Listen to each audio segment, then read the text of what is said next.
নমস্কার বন্ধুরা, আশা কিচেন অফিসিয়ালে তোমাদের সবাইকে স্বাগত। আজকে আমি একটা নতুন রেসিপি করব, তা ভাবলাম তোমাদের সঙ্গে শেয়ার করব।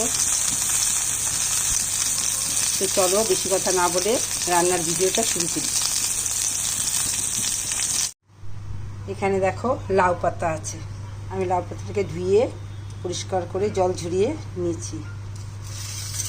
আর এখানে দেখো কী কী আছে, এখানে আছে চালের গুঁড়ো, আর এটা হচ্ছে জিরা গুঁড়ো, এটা হচ্ছে কাশ্মীরি লঙ্কার গুঁড়ো, হলুদ গুঁড়ো, এখানে জিরা ধনে আর শুকনো লঙ্কা ভেজে গুঁড়ো করা আছে, একটু কাঁচা লঙ্কা পাকা লঙ্কা বাটা, এখানে গরম মশলা, কাঁচা লঙ্কা কাটা আর বেসন,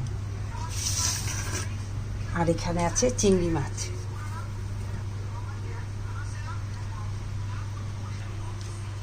এই সমস্ত মশলাগুলো আর চালের গুঁড়ো আমি সব একসঙ্গে মিশিয়ে নিলাম।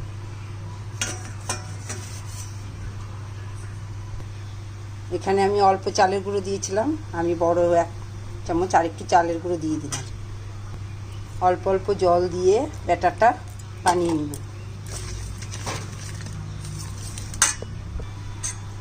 ব্যাটার রেডি হয়ে গেছে। এখন আমি 30 মিনিট ব্যাটারটাকে ঢেকে রাখবো, কেন কি চালের গুঁড়ো বেসন এগুলো একটু ভিজতে দেরি হবে, তা আমি 30 মিনিটের মতো এটা স্ট্যান্ডিং রেখে দেবো।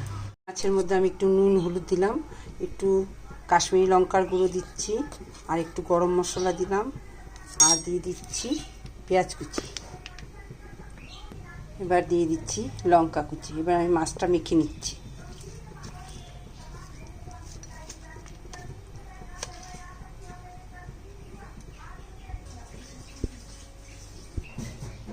এবার এই চিংড়ি মাছের পুরটা আমি এই লাউ পাতাতে দিয়ে দিচ্ছি। এইভাবে দিয়ে আমি সুন্দর করে মুড়ে নেব।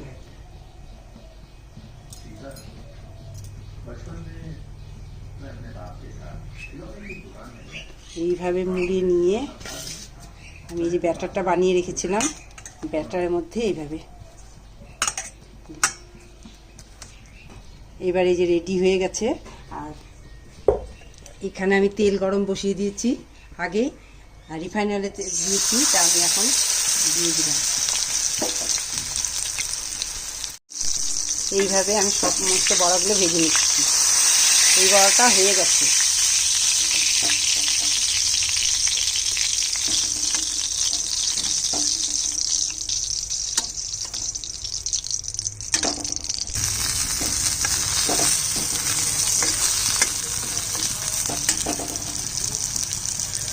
ধীরে ধীরে ভাজতে হবে, নাহলে ভেতরে চিংড়ি মাছটা কাঁচা থাকবে। আস্তে কমিয়ে দিয়ে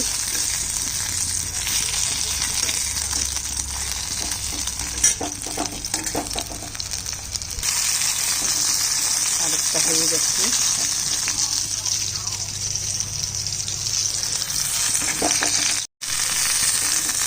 হয়ে গেছে।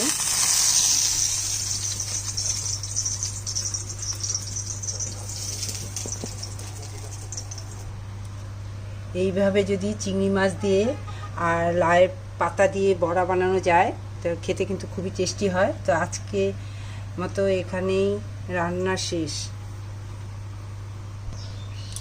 ভিডিওটা যদি ভালো লাগে তো অবশ্যই একটা লাইক শেয়ার কমেন্ট করো। তো আজকের মতো টাটা, আবার একটা নতুন রেসিপি নিয়ে আসবো।